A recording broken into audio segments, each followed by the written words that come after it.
Hello guys, तो आज की वीडियो में हम बिगिनर्स जो है मार्केट में जो अपना ट्रेडिंग करियर स्टार्ट करना चाहते हैं या स्टॉक मार्केट में अपनी इन्वेस्टमेंट जर्नी को स्टार्ट करना चाहते हैं उनके लिए स्पेशली ये वीडियो आज मैं बना रहा हूँ। तो आज मैं आपको इस वीडियो में ये सिखाऊंगा कि आप अपनी ये ट्रेडिंग जर्नी स्टार्ट कैसे कर सकती हो। सो इसको स्टार्ट करने के लिए कुछ सिंपल स्टेप हैं जिनको आपको फॉलो करना होता है इनिशियल टाइम में।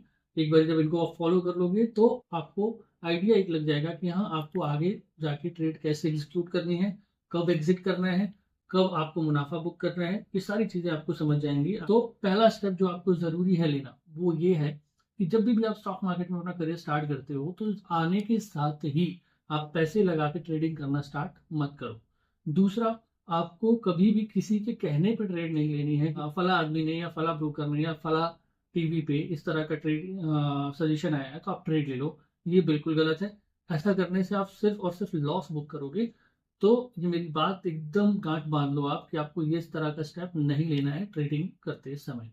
तो इसके लिए आप कर कैसे सकते हो, बात अगर इसकी हो तो सबसे पहले आप करो पेपर ट्रेडिंग।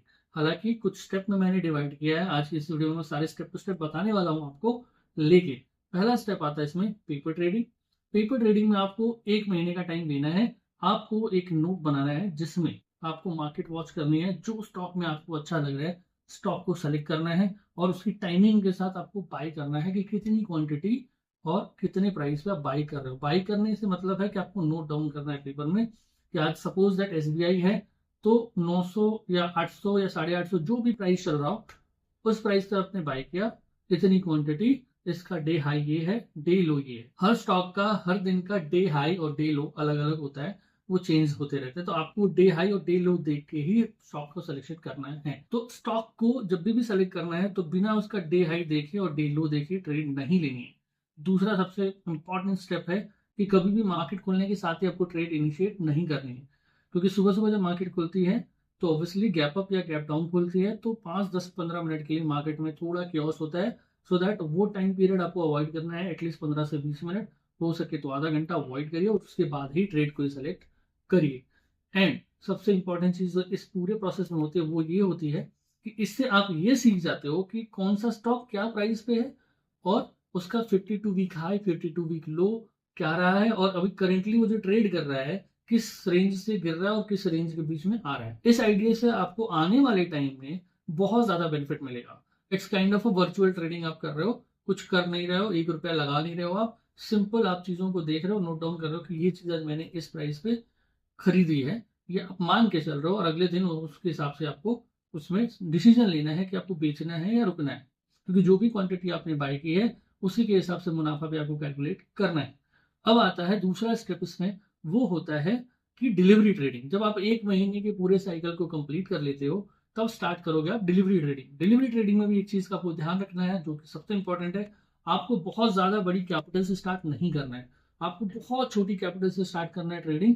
क्यों? क्योंकि उसको थोड़ा सा लॉस भी हो तो आपको बहुत ज्यादा दिक्कत ना हो आपके डेली गोल्स में, क्योंकि स्टॉक मार्केट में मुनाफा भी है तो लॉस भी है, ये बात किसी से छिपी हुई नहीं है। तो फायदा और नुकसान की जो लड़ाई होती है ना, उसमें कभी भी रिस्क पूरा नहीं रखना चाहिए, थोड़ा सा रिस्क रखना चाहिए सो दैट आगे जाके कभी संभलने की बारी आए तो आप समझ सको मार्केट में। सो छोटे अमाउंट से ट्रेड करो और सेलेक्टिव ट्रेड्स करो। इसका फायदा ये मिलेगा क्योंकि आपने 1 महीने पेपर ट्रेडिंग की है तो आपको अब ये नहीं जानने की जरूरत है कि हाँ फला स्टॉक क्या रेंज में है। आपको पता है, बेसिक आइडिया है, एक रफ आइडिया होता है। तो उसके बाद आप ट्रेड लेना स्टार्ट करते हो। जब ये 1 महीना प्रोसेस आप करोगे तो आपको एक रिजल्ट मिलेगा। मंथ एंड पे आप बैठ के देखोगे कि आपने ये प्रोसेस कंप्लीट किया तो आपको क्या रिजल्ट मिला। अकॉर्डिंगली आप अगले महीने से यानी कि तीसरे मंथ से आप स्टार्ट करोगे इंट्राडे ट्रेडिंग। इंट्राडे ट्रेडिंग में एक चीज का आपको बहुत ज्यादा ध्यान रखना है, आपके एंट्री पॉइंट और एग्जिट पॉइंट प्री डिसाइडेड होने चाहिए। क्योंकि अब आप चूंकि 2 महीने का एक साइकिल पूरा करके आए हो जो कि पेपर ट्रेडिंग है और डिलीवरी ट्रेडिंग है, तो अब आपको एक रेंज का आइडिया है।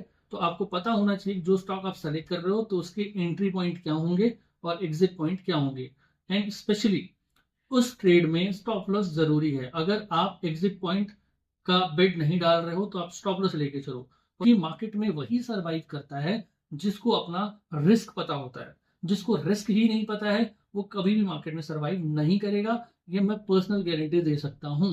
क्योंकि जिसको पता ही नहीं है रिस्क का, वो किसी अंदाजे पे या किसी भी एक रिजल्ट पे नहीं जा सकता कि उसको कब एंट्री करनी है और कब एग्जिट करनी है। जो ट्रेड ले रहे हो उसमें कितना रिस्क आप ले सकते हो अपने ऊपर, या आपके पॉकेट के ऊपर वो रिस्क आए तो आपको बहुत ज्यादा फर्क नहीं पड़ना चाहिए आपकी डेली रूटीन में या डेली एक्टिविटीज में आपके कोई इंपैक्ट नहीं आएगा।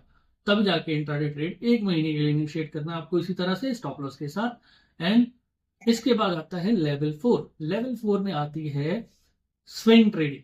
स्विंग ट्रेडिंग करने के लिए कुछ इंपॉर्टेंट पॉइंट्स होते हैं जिनका ध्यान रखना बहुत जरूरी होता है। तो वो पॉइंट्स क्या है? वो पॉइंट्स ये है कि स्विंग ट्रेडिंग में आपको क्वांटिटी में ट्रेड करना होता है, ना कि प्राइस पे। इंट्राडे में आप प्राइस ट्रेड करते हो, लेकिन स्विंग ट्रेडिंग में आपको क्वांटिटी लोड करनी है अपने ट्रेड में। यानी कि जिस इंट्राडे में या डिलीवरी ट्रेडिंग में आप छोटी छोटी क्वांटिटी में काम करते थे, स्विंग ट्रेडिंग में आपको थोड़ी क्वांटिटी बढ़ा के लेके चलनी होगी। दूसरा जो सबसे इंपॉर्टेंट चीज होती है स्विंग में, कि स्विंग जो ट्रेडिंग होती है ना तो इंट्राडे की तरह होती है ना तो डिलीवरी की तरह होती है। सिंपल 7 to 10 डेज की स्ट्रेटेजी होती है। यानी आपको करीब करीब 5 से 7 दिन 10 दिन का करना है, और उस बीच में स्टॉक आपको 2 से 3%, 4%, 5% जैसा आपका गोल है उसके हिसाब से आपको मिल जाता है। क्योंकि मार्केट में जो रिस्क है बराबर बना रहता है, आप अगर उससे बचना सीख गए तो आप मार्केट सीख गए। दूसरी चीज जो इस स्विंग ट्रेडिंग में आती है वो होती है आपके अंदर एक क्लैरिटी होनी चाहिए अपने ट्रेड को लेके, कि आपको कितना मुनाफा चाहिए, कितना लॉस ले सकते हो। ये क्लैरिटी के साथ ही आप स्विंग ट्रेडिंग स्टार्ट कर सकते हो। एंड अब इसके बाद आता है नेक्स्ट लेवल, जो कि होता है हमारा फ्यूचर एंड ऑप्शन।